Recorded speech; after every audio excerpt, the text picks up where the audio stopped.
Muy buen día nuevamente, estimados estudiantes. En nuestras últimas clases nosotros ya habíamos ingresado al análisis de la temática de la conducta dañosa y el daño propiamente dicho, ¿no? Cuando nosotros analizábamos la conducta dañosa, veíamos que la misma puede producirse tanto por acción como por omisión, pero nosotros manifestábamos que no se debe tratar de cualquier omisión, sino de una omisión que en materia penal implique una situación de garante y en materia civil tenga previamente establecido un deber, ¿no? Entonces, ante el incumplimiento de ese deber, de esa obligación establecida por la ley, eh, podrá determinarse que esa conducta es idónea para atribuir la responsabilidad a alguien. Entre las consideraciones previas que nosotros analizábamos, también manifestábamos que el daño es solo uno más de los elementos, ¿no? Uno más de los elementos de la responsabilidad. Es decir, no solo porque exista daño, estimados estudiantes, va a existir responsabilidad, ¿verdad? Son varios elementos los que deben concurrir. Al menos tienen que concurrir los siguientes elementos para que una persona sea responsable. Tiene que haber un hecho antijurídico, un hecho, una acción u omisión antijurídica. Esa acción u omisión antijurídica, en segundo lugar, el segundo requisito, tiene que generar un daño, ¿ya? El tercer requisito es que ese daño sea el efecto de aquella persona a quien se pretenda atribuir la responsabilidad. Es decir, que tiene que haber un nexo de causalidad. Y finalmente, las personas son responsables en mérito a un factor de atribución. Es decir, que tiene que haber una causa justificante, tiene que haber una justificación, tiene que haber un motivo por el cual la persona sea responsable. Uno de esos motivos es la culpa que hemos estudiado de manera exhaustiva en el tema anterior, ¿no? Nosotros veíamos las teorías sobre la imprudencia, veíamos que hay ciertos elementos y características de la culpa, veíamos cuáles son los grados de culpa, veíamos cómo se llega a determinar la culpa, ¿no? Entonces, estimados estudiantes, la responsabilidad no solo se determina cuando a alguien se le puede reprochar su conducta, ¿no? Además, tiene que existir un daño, al menos en la responsabilidad civil es necesario que exista un daño. Y estamos viendo nosotros este segundo elemento, ¿no? Este daño. Ya hemos visto la antijuridicidad, es decir, tiene que haber una conducta que sea contraria a lo que, o bueno, que produzca un daño contrario, eh, que sea contrario al ordenamiento jurídico, es decir, que un daño que sea valorado negativamente en general por el ordenamiento jurídico, que no sea aceptado por el ordenamiento jurídico. Ahí está la antijuridicidad a la que nos hacía referencia Díez Picasso, ¿no?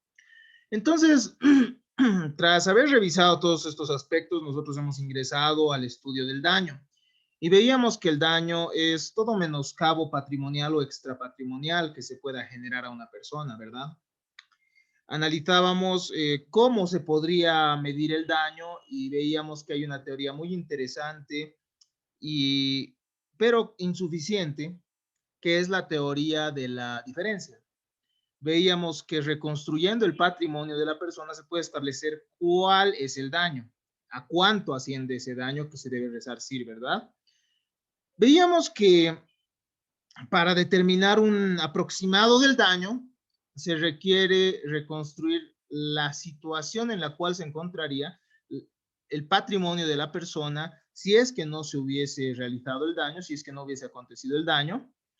Y a esto se le debe restar la situación patrimonial que efectivamente la persona tiene para establecer a cuánto ascendería el daño, ¿no? Y cuál sería el daño, ese sería el daño. Sin embargo, hay otros tipos de responsabilidad que no comprenden esta teoría y hay una imprecisión, digámoslo así, cuando se tiene que establecer la reparación del daño en especie, ¿no? O por equivalencia, digámoslo, la reparación del daño por equivalencia, otorgando otro bien, mejor dicho.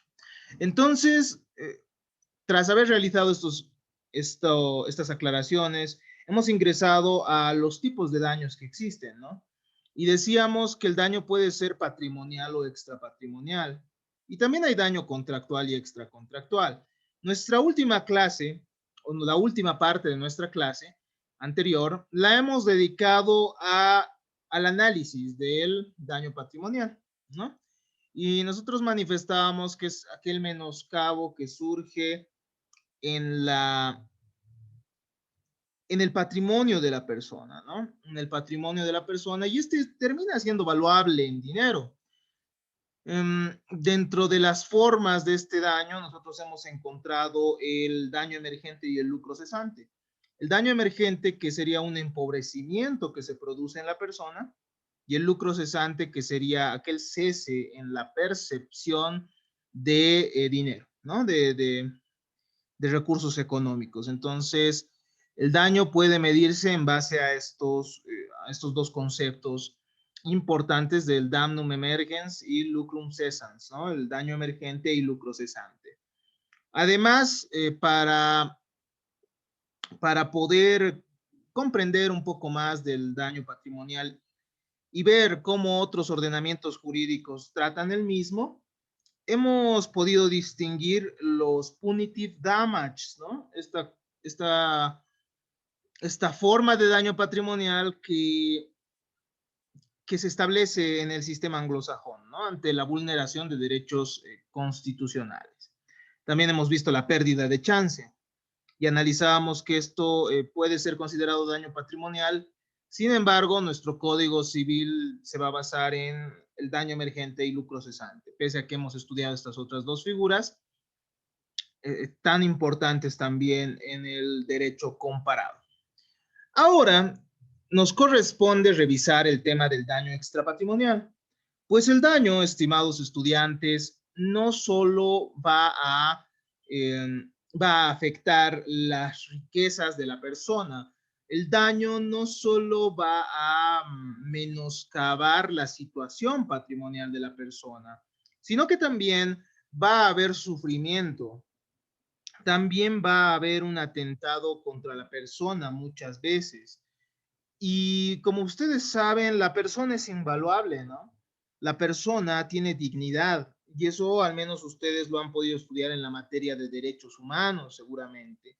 La persona al tener dignidad tiene ciertas cualidades propias de sí misma, es decir, tiene ciertos derechos inherentes a sí misma, derechos que hacen a esta persona, o bueno, derechos que son necesarios para el desarrollo en general de esta persona, ¿no? Y cuando se vulneran estos derechos es muy difícil poder determinar a cuánto podría ascender la reparación del daño, ¿no?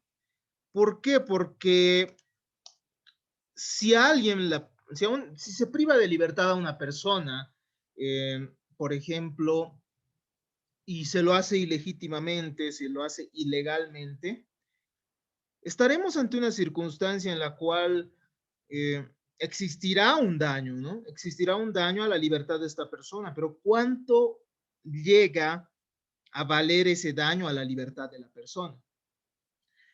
Estamos ante un problema sumamente complejo, ¿no?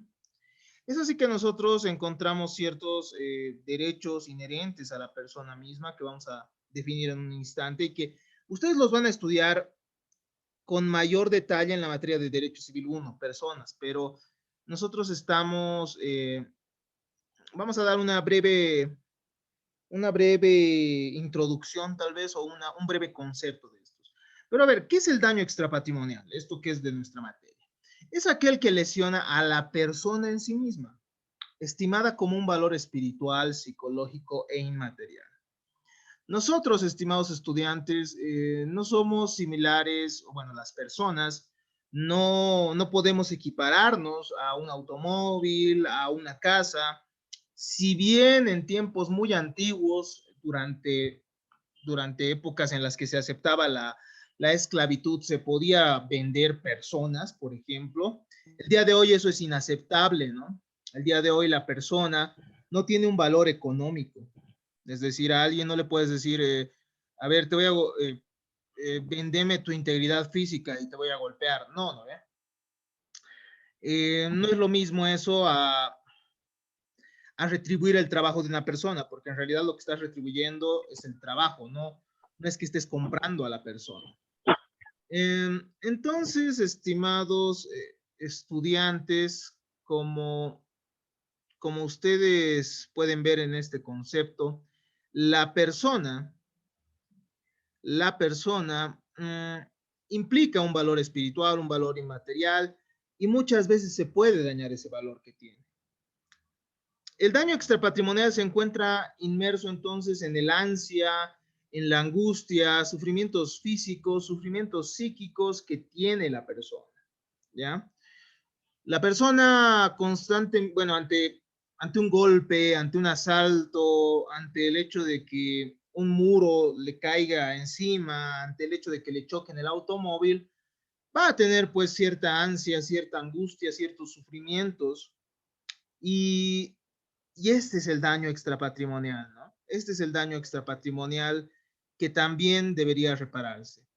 El daño extrapatrimonial lo encontramos previsto como la figura del daño moral, que forma parte del daño extrapatrimonial, en nuestro artículo, bueno, en el artículo 23 del Código Civil boliviano, que establece textualmente, ¿no? Los derechos de la personalidad son inviolables y cualquier hecho contra ellos confiere al damnificado la facultad de demandar el cese de este hecho, aparte del resarcimiento del daño material o moral.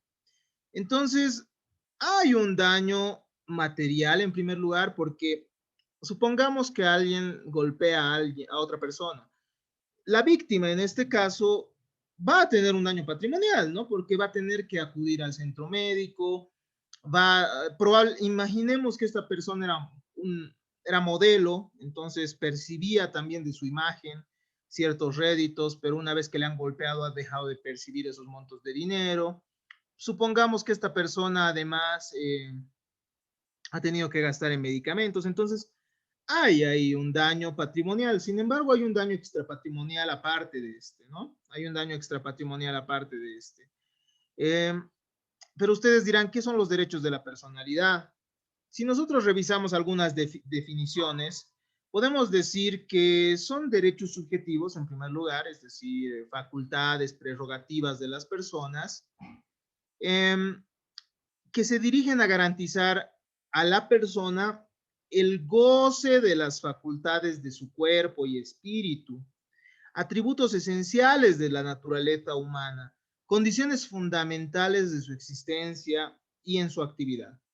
Cuando hablamos de derechos de la personalidad, estamos hablando de derechos subjetivos y de la protección que estos tienen en el ámbito del derecho civil, estimados estudiantes. Ustedes han visto la figura de los derechos humanos, ¿no?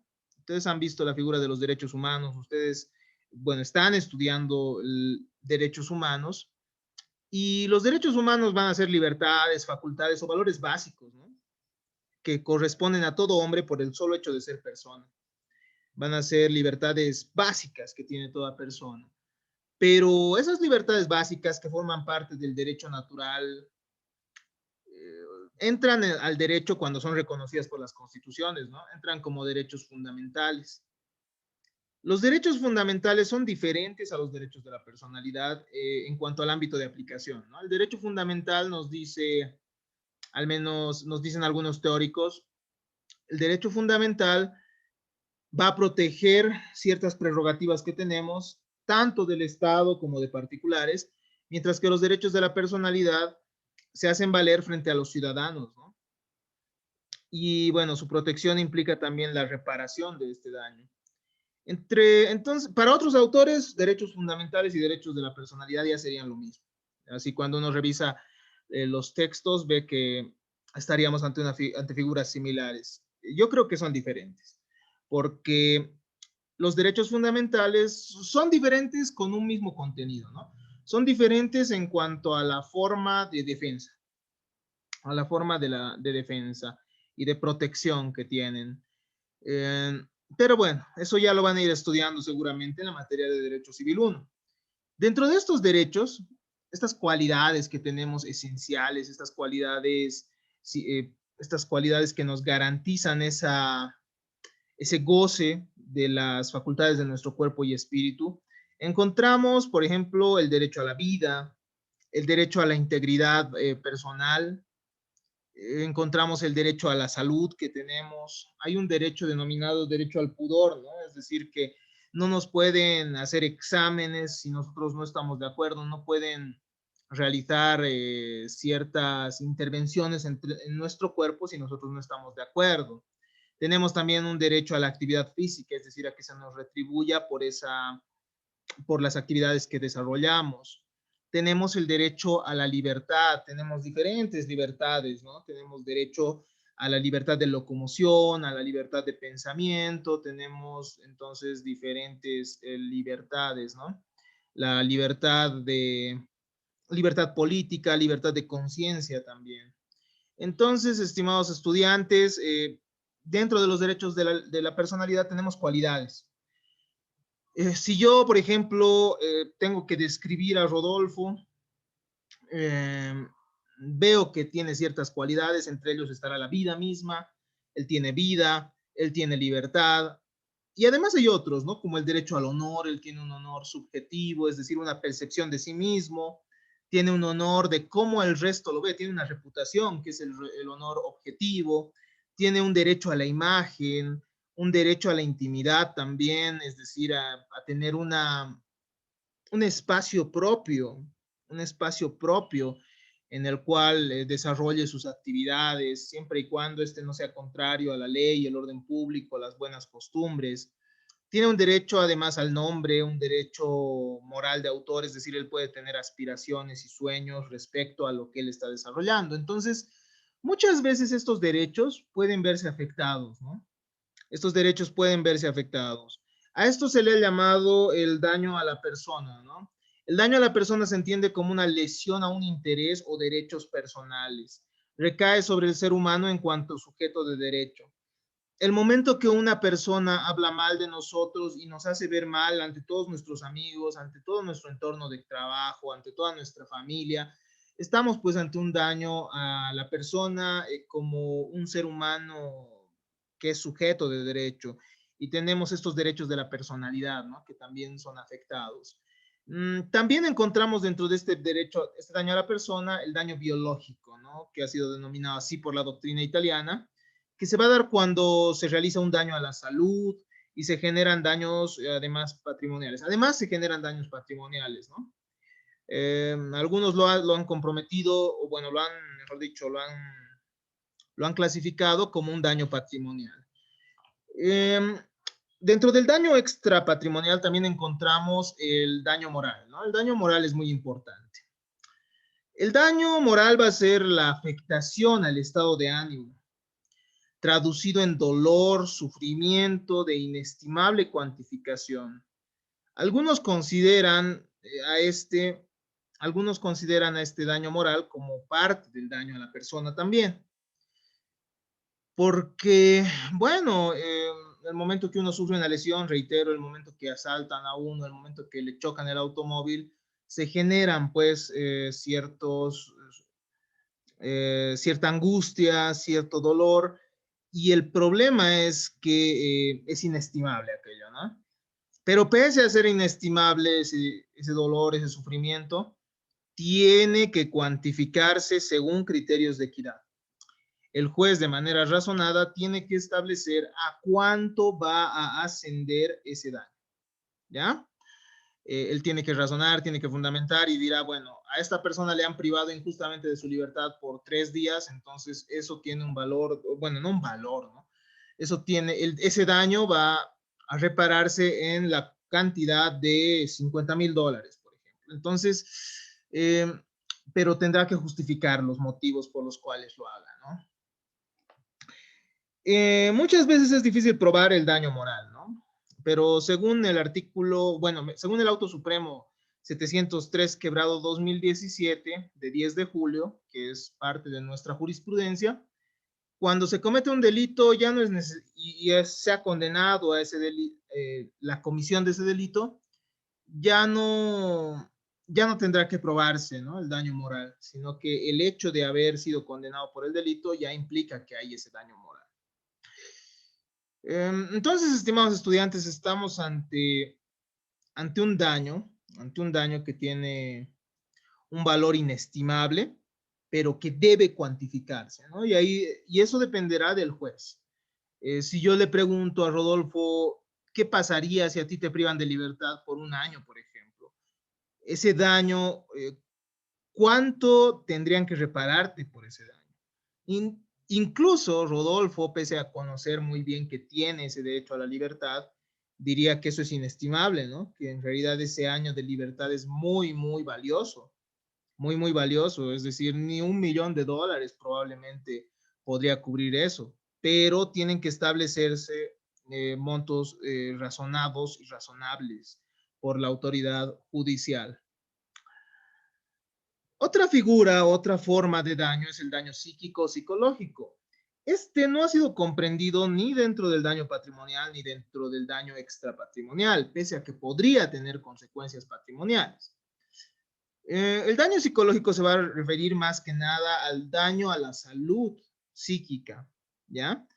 Nosotros tenemos una personalidad bien formada y cuando se modifica esa personalidad en mérito a los daños causados, estamos ante un daño psicológico. Si se dan cuenta, es diferente al daño moral, ¿no? El daño moral se refiere a los sufrimientos que nosotros tenemos en mérito a los daños que se nos generan. Pero el daño psicológico es el cambio ya de la personalidad y de la salud psicológica y psíquica de una persona. Eso es diferente, ¿no ve? Eh, por ejemplo, como un daño moral por una golpiza puede ser el sufrimiento, el dolor por las heridas, etcétera, ¿no? Pero un daño psicológico por esa misma situación implicaría que estemos ante una persona que ya haya acentuado, digamos, aquellas características de paranoia y ya se ha modificado, ¿me entienden? La personalidad de este ser. Ha existido un trauma efectivamente que le ha podido provocar um, alguna situación grave, ¿no? Alguna degeneración en su salud psíquica o psicológica. Entonces estamos ante dos situaciones diferentes. No es lo mismo el daño extrapatrimonial que el daño psicológico. El daño psíquico, psicológico puede tener reflejos o efectos ante la pérdida de ingresos generados a la víctima por su trastorno psíquico, ¿no? Tal vez estamos ante una persona que de a poco ingresa en episodios a tal punto que ya no quiera salir a trabajar. Entonces, hay ahí efectivamente un daño patrimonial, ¿no? Porque ya va a dejar de percibir ciertos montos de dinero. Pero el daño psicológico no es lo mismo, ni que el daño patrimonial, ni que el daño extrapatrimonial, o que el daño moral. No es lo mismo que el daño moral, que es la consecuencia de un daño físico propio o ajeno. En el daño psicológico, tiene que estar comprometida la salud psíquica con carácter temporal o definitivo. Y eso, claro está, ustedes saben que lo podrá estudiar y lo podrá evaluar un profesional del área, ¿no? Entonces, hay criterios objetivos para determinar cuándo se ha afectado psicológicamente a alguien, cuándo se ha dañado psicológicamente a alguien. Es la alteración psicosomática del individuo, de sus condiciones mentales, el conjunto de fenómenos que permite al individuo conformar la idea de sí mismo y del mundo. Cuando hay daño psicológico, el individuo ya no se ve de la misma manera y ya no ve al mundo de la misma manera. Es diferente al sufrimiento, porque uno puede sufrir, no puede tener un daño moral y decir, pucha, qué macana, pero puede continuar. Y esto dependerá ya de la persona misma, pero otra persona podría llegar a tener un daño psicológico y cambiar totalmente su vida, pese al daño. Entonces, bueno, después del daño. Además del daño patrimonial y extrapatrimonial que ya hemos analizado, entonces, hay un daño contractual y extracontractual. El daño contractual es la no ejecución de una obligación preexistente entre las partes y el comportamiento dañoso de un deudor que viola el derecho de un acreedor. Entonces, estimados estudiantes, el daño contractual va a surgir del incumplimiento por parte de aquel que tiene que o sea entregar un monto de dinero o tenga que cumplir una obligación. Cuando ustedes vean la materia de obligaciones, van a ver que las obligaciones pueden ser de diferentes formas, ¿no? Pueden ser de dar, pueden ser de hacer y de no hacer. Eh, Ese es el objeto mismo de la obligación. Entonces, las obligaciones o ser deudor no implica simplemente tener que pagar un monto de dinero, ¿no? Muchas veces, por ejemplo, imaginemos que Carla tiene un grupo musical y el grupo musical tiene que presentarse un día sábado, por ejemplo. Eso también es una obligación, ¿no? Es decir, ella tiene que cumplir esa obligación. Entonces, y si incumple, habrá pues un daño contractual ahí. También hay ciertas situaciones en las cuales una persona se compromete a no hacer algo. Imaginemos una persona que ingresa en un restaurante que tiene una receta muy, muy valiosa en el mercado, ¿no? Y bueno, contratan a un cocinero y le hacen firmar un contrato en el cual él mismo no puede divulgar esa receta, ¿no? Entonces, ahí hay una obligación también de no hacer. Entonces, las obligaciones contractuales, las deudas como tal, no solo son entregar dinero o entregar una casa, sino también pueden ser hacer algo o no hacer algo. Y el momento en que se incumplen estas deudas, van a haber efectivamente van a haber daños contractuales, ¿no? Imaginemos que esta persona que ha sido contratada por el restaurante divulgue ese secreto. Esto, claro está, va a generar mm, ciertos, mm, ciertos, ciertos daños, ¿no? A la empresa cuya receta se ha divulgado. ¿Por qué? Porque los competidores ya tendrán conocimiento de aquello, surgirán nuevos restaurantes bueno, que cocinen con esa receta. Entonces, el daño contractual se va a dar ante el incumplimiento de una obligación. Y esas obligaciones no siempre son de entregar algo. También, obviamente, se van a dar cuando la persona no entregue algo, ¿no? Cuando no pague el dinero que debe, cuando no entregue los bienes que tiene que entregar. ¿Por qué? Porque los teóricos nos establecen que nosotros, cuando alguien nos debe algo, ya proyectamos un destino para estos bienes, ¿no? Entonces, el momento que esa persona incumple con el pago del dinero, el momento que esa persona incumple con la entrega de una cosa, ya se nos está afectando todo ese panorama que teníamos.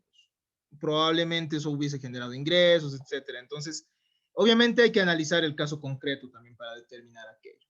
El daño, además de ser contractual y surgir de un contrato, puede ser extracontractual, ¿no? Y nosotros hemos visto que hay un deber genérico, el no hacer daño al otro. Y cuando se rompe ese deber genérico, surge este daño extracontractual. Muchas veces, incluso entre personas que no se conocen unas a otras, ¿no? El momento que alguien te choca el automóvil, bueno, tú no conoces necesariamente a la persona que te ha chocado, o el momento que alguien te lesiona en la calle porque está corriendo, o el momento que te cae un sedimento en la cabeza cuando estás caminando por la calle, tú ni conoces al dueño de esa casa, ¿no? De la cual ha caído. Entonces, el daño extracontractual es un daño causado con un comportamiento ilícito y antijurídico que contraviene esas normas imperativas, concretamente ese deber genérico de no hacer daño al otro. La diferencia entre el daño contractual y el extracontractual es que el primero requiere de una relación jurídica preexistente, ¿no? El daño contractual tiene previamente una relación contractual en la que se establecen cuáles son las obligaciones de cada una de las partes que intervienen. Pero en la relación, digo, en el daño extracontractual, estamos ante una figura que se genera después de producido el daño y de haberse vulnerado o, bueno, violentado esta regla del no hacer daño al otro, ¿no? Entonces hemos podido ver que hay un daño patrimonial, extrapatrimonial, un daño contractual y extracontractual. Y estos daños van a ser, estimados estudiantes, los que al final, cuando se determina la responsabilidad de una persona, tengan que ser reparados en materia civil. Pero muchas veces, los daños pueden ser considerados justos, estimados estudiantes. Entonces, cuando uno es abogado, por ejemplo, del supuesto agente del daño o del agente del daño, es decir, del que ha producido el daño, podrá alegar que el daño era justo. En ciertos casos, cuando existen causas de justificación del hecho dañoso.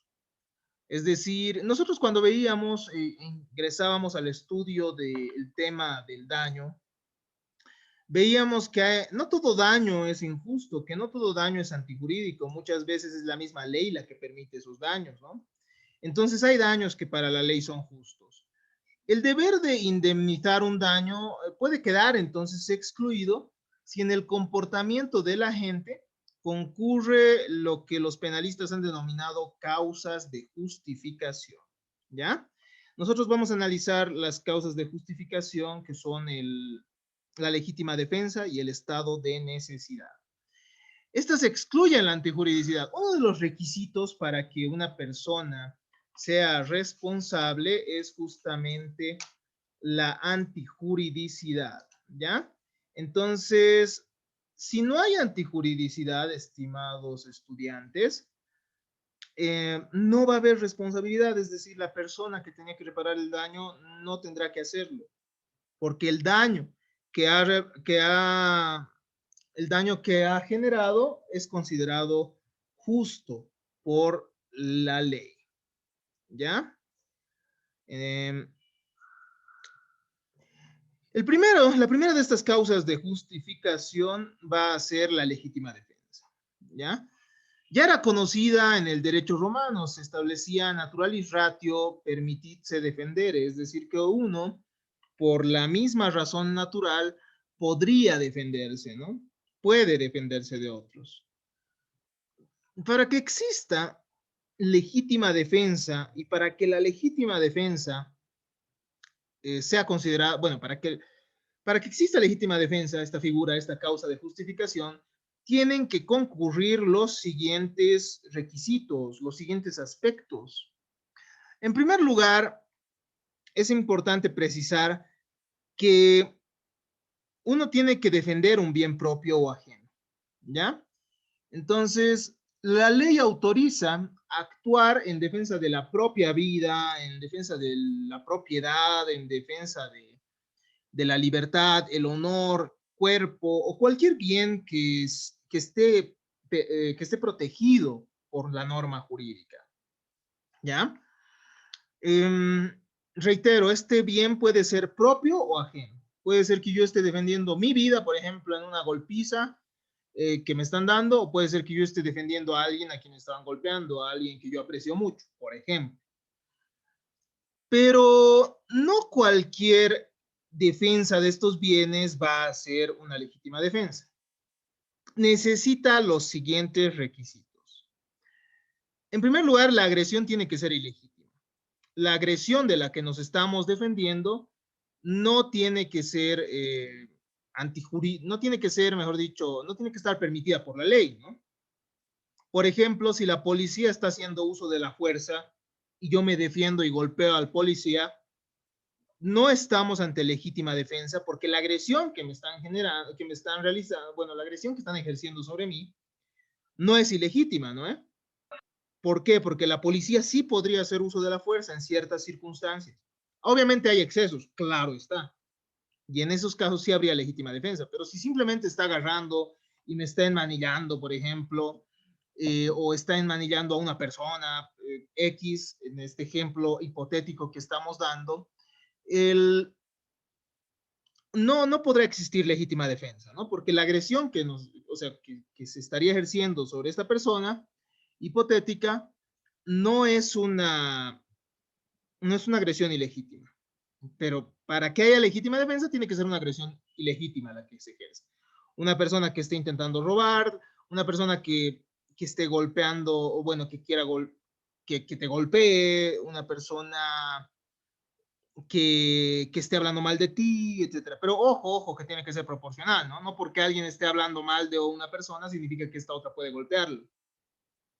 Tiene que ser proporcional con los hechos. A ver, analicemos un poquito de esto. Además de ser ilegítima, tiene que ser actual. Es decir, que la legítima defensa se tiene que dar el mismo instante que se produce la agresión. No puede reaccionarse sobre agresiones pasadas, ni previniendo agresiones futuras. Es decir, una persona no puede ir a golpear a otra diciendo, ah, es que esta persona me ha golpeado hace 2 meses o me ha golpeado el día de ayer. Eso ya no es legítima defensa. La legítima defensa tiene que darse en el mismo instante. ¿No ve?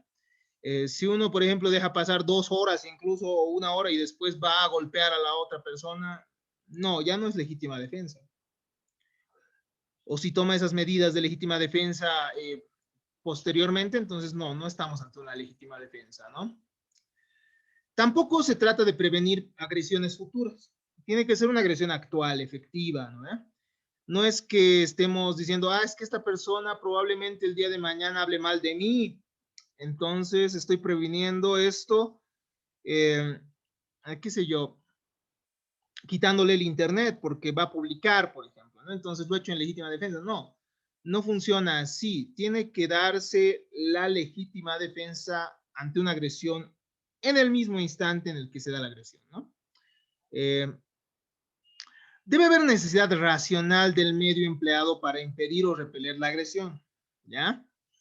El medio empleado no puede ser excesivo, tiene que ser proporcional a la agresión misma.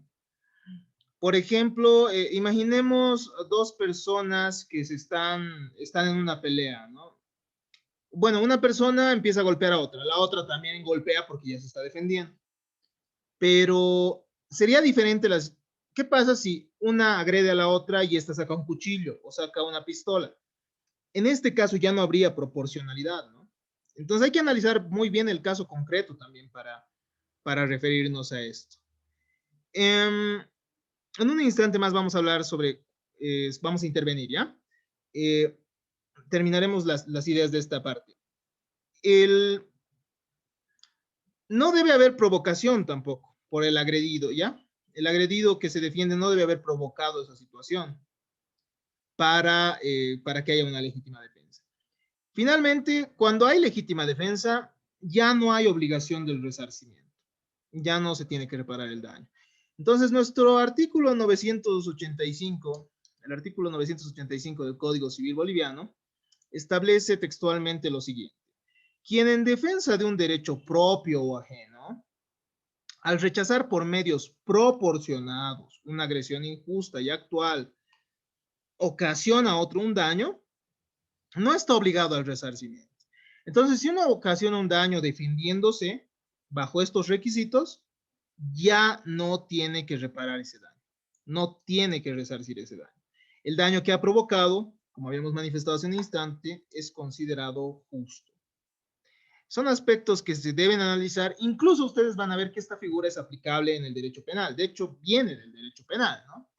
Y una persona que actúe en legítima defensa tampoco será responsable de un delito. Eso lo establece también nuestro Código Penal, ¿ya? Si uno comete el delito en legítima defensa, es decir, defendiéndose mediante los mecanismos racionales y proporcionales, defendiendo también el bien ajeno de alguna agresión, entonces no será responsable ni civil ni penalmente. No se olviden de esto. ¿Por qué? Porque esto quita la antijuridicidad del daño que se provoca. Entre las causas de justificación nosotros tenemos también el estado de necesidad. El estado de necesidad implica generar un daño a alguien para evitar un daño mayor, ¿ya? Esta también tiene antecedentes en el derecho romano, en una ley que era la Lex Rodia de Iactu, que permitía echar mercaderías al mar en caso de peligro. Entonces, echaban mercaderías generando un daño, pero para evitar que el barco termine hundiéndose y generando un daño peor, ¿no? Que era la pérdida de vidas, por ejemplo. Para que haya estado de necesidad, para que pueda invocarse el estado de necesidad, tienen que concurrir las siguientes condiciones. En primer lugar, el mal que se causa debe ser menor al que se trate de evitar. Un ejemplo de esto, y el típico ejemplo que usan los teóricos, es el de la madre que roba un pan para que su hijo no muera de hambre. ¿No ve? Entonces está generando un daño. ¿Por qué? Porque está generando un daño patrimonial a alguien, al dueño de la panadería, digámoslo así, pero está evitando un mal mayor, que es justamente que su hijo muera de hambre. ¿No ve?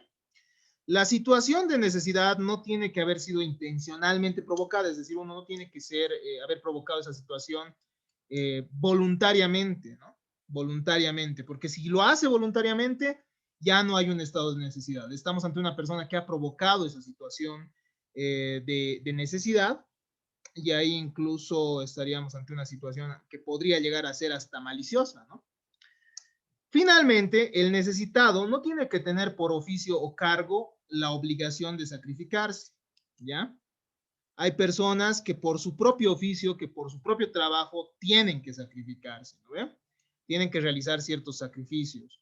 Entonces, estas personas no pueden alegar estado de necesidad en caso de cometer un daño, ¿no? Si es que han generado ese daño en mérito a la actividad que desarrollan. Pero bueno, el sujeto en estado de necesidad se ve precisado de optar entre recibir un daño o tolerar que otro lo reciba y ocasionar el daño a un tercero. A ver, una situación mucho más fuerte, digamos.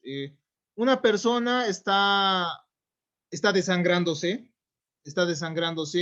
quiere tomar un automóvil y ningún taxi lo recoge, ¿no? Entonces, pucha, está a punto de morir, imaginemos. Necesita atención médica urgente. Entonces, esta persona ve que hay un automóvil con las llaves puestas.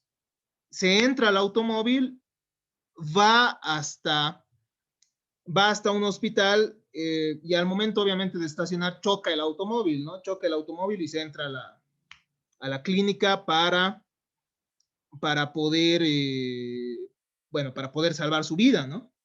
En este caso sí habría un estado de necesidad, ¿no? Porque esta persona está evitando su propia muerte, si se dan cuenta. ¿Ha generado un daño a alguien? Claro, ha generado un daño al dueño del automóvil, porque se lo ha chocado, se lo ha llevado. Tal vez esta persona que ha dejado el automóvil trabajaba con el automóvil.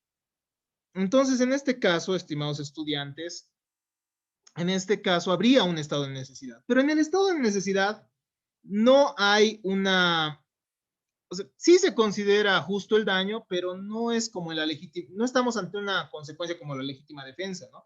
En la legítima defensa se exime de la obligación de resarcimiento. En el estado de necesidad, la persona que ha generado el daño tiene que restituir solo en la medida de su enriquecimiento, ¿ya? Tiene que, resarcir, ¿dónde está? Bla, bla, bla. Habría un enriquecimiento injusto, si se dan cuenta, ¿no? ¿Por qué? Una diferencia importante con la legítima defensa es que en el estado de necesidad, la persona que genera el daño le va a generar un daño a alguien que no tiene nada que ver, ¿no? En la legítima defensa, la persona le genera un daño a un agresor ilegítimo. Pero en el estado de necesidad, se le genera un daño a una persona que no ha cometido ningún daño. ¿No ve? Es decir, en este ejemplo que hemos dado, ¿qué culpa tiene el dueño del auto de que esta persona se estaba por morir? Ninguna, ¿no? Entonces esta persona se ha llevado el auto pese a todo. Entonces, estimados estudiantes, estamos ante circunstancias diferentes. En, la, en el estado de necesidad sí se repara el daño, pero solo en la medida del enriquecimiento del agente del daño. Es decir, que ya no se van a tomar en cuenta otro tipo de daños, ¿no? El daño moral, el daño psicológico, digamos, no. Solo en la medida en que se ha enriquecido, ¿no? Solo en la medida que se ha producido ese daño. Tal vez si le ha abollado el auto en ese instante, esa abolladura y nada más que eso. No podrá excederse, digamos, extenderse a otras formas. ¿Cuál es la diferencia entre la legítima defensa y el estado de necesidad? La legítima defensa se produce daño, en la legítima defensa se produce daño al autor de un acto ilícito. El ofendido se está defendiendo, ¿no? El ofendido no comete ilicitud en la legítima defensa, porque, como hemos dicho, el daño se vuelve justo. Por tanto, se exime de la obligación de resarcir el daño. Incluso en la legítima defensa estamos ante una figura en la cual una persona ya no puede ser responsable penalmente, ¿no? En el estado de necesidad, estimados estudiantes, el daño es ocasionado por una persona no culpable, mejor dicho, el daño se ocasiona a una persona que no es culpable y que no comete ninguna ilicitud. Implicaría un enriquecimiento injusto, entonces. Entonces, por este motivo, se va a resarcir solo en la medida del beneficio que se genera al sujeto causante del daño, ¿no? Solo en la medida en la que le ha beneficiado, no más allá de aquello. Hasta acá entonces hemos podido terminar la figura de la antijuridicidad y el daño, ¿ya? La antijuridicidad y el daño. Si es que existe alguna duda o alguna intervención como las que ya hemos tenido, estamos abiertos a poder escuchar aquello. De igual manera tienen el foro de consultas para poder participar. Muchas gracias por su atención. Espero que todo haya quedado claro.